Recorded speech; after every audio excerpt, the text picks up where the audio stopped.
কলকাতার বাইরে থেকে তোমরা কতজন এই প্রবলেমটা ফেস করেছো আমার জানা নেই, তবে আমি বহুবার ফেস করেছি।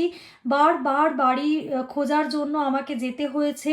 আমি এর আগে হায়দ্রাবাদ থাকতাম, সেখানেও ওনারদের কিছু প্রবলেমের জন্য আমাদের বাড়ি ছেড়ে উঠে আবার অন্য একটা বাড়ি খুঁজতে হয়েছে। সত্যি কথা বলতে এই নিয়ে আমার 7-8 বার বাড়ি চেঞ্জ হয়ে গেছে। মানে সমস্ত জিনিসপত্র নিয়ে বারবার এই বাড়ি ছেড়ে ওঠা, অন্য বাড়ি খোঁজা, এটা ভীষণ পেইনফুল। মানে যারা একমাত্র শিফট করে তারাই বোধহয় বুঝতে পারবে এর যন্ত্রণা।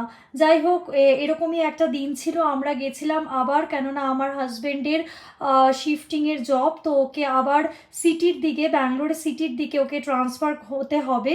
তো সেই জন্য সিটির দিকে আমরা ঘর খুঁজছিলাম। এতদিন আমরা ব্যাঙ্গালোর রুরালে ছিলাম, তো এবার আরবানের দিকে থাকতে হবে।